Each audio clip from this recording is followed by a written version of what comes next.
Domenica 19 maggio il presidente della Repubblica Iraniana, Sayed Ibrahim Raisi, è rimasto ucciso a seguito di un incidente. Lui viaggiava su un elicottero insieme ad altre 7 persone. L'interrogativo è: si è trattato di un incidente, quindi fortuito, oppure invece si tratterebbe di un omicidio, quindi mirato? Ci sono vari indizi che ci instillano dei dubbi. Innanzitutto è molto particolare il fatto che il presidente, quindi una così alta carica dell'Iran, che inoltre viaggiava con un ministro, con una guida religiosa, con il governatore di una regione orientale, viaggiasse su un elicottero, per giunta così datato, un elicottero non nuovo.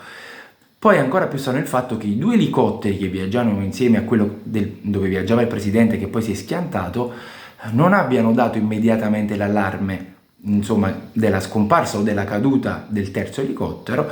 E ancora più strano è il fatto che una volta che si era sparsa la voce che non si sapeva che fine avesse fatto l'elicottero del presidente, ci siano volute molte ore prima di annunciare che l'elicottero si era schiantato e che le persone al suo interno, tra cui il presidente dell'Iran, fossero morte.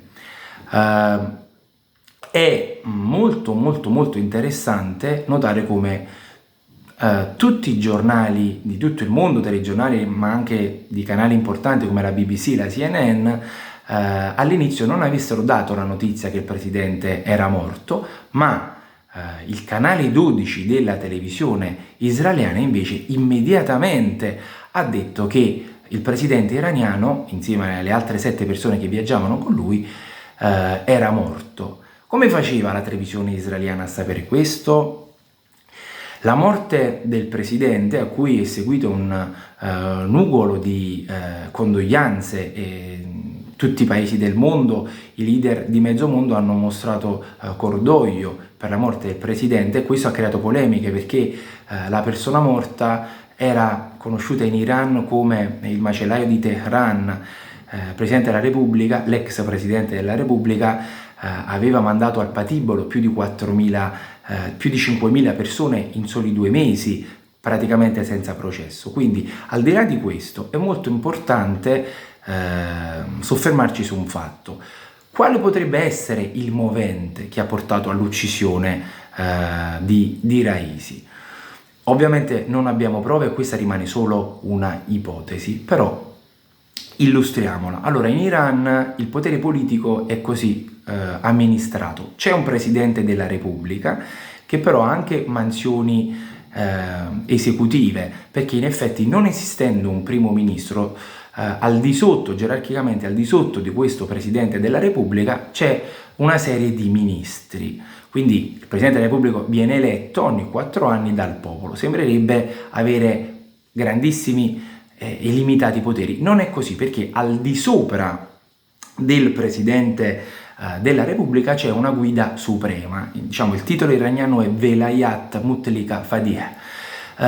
E attualmente, insomma, questa carica è ricoperta dall'Ayatollah Ali Khamenei.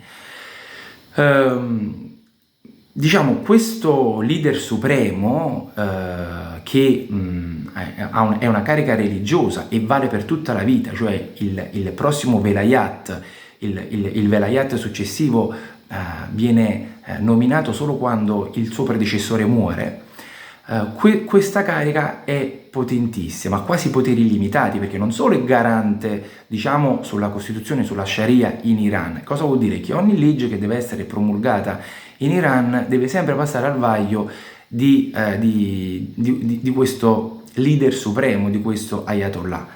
E poiché l'Ayatollah attuale, Khamenei, ha 85 anni, si sta pensando al successore, e la voce maggiormente diffusa è che il successore di Khamenei dovesse essere proprio Raisi, il presidente ucciso. Quindi in effetti la teoria più accreditata è che si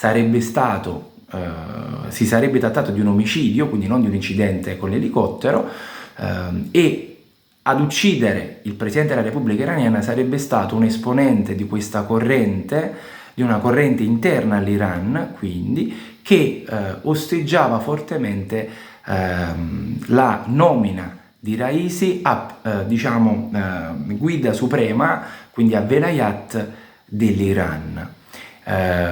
Ora, tutte queste ovviamente sono solo delle ipotesi e vedremo che piega prenderà la situazione in Iran alla fine di giugno, momento in cui sono state indette nuove elezioni per eleggere il nuovo presidente della Repubblica.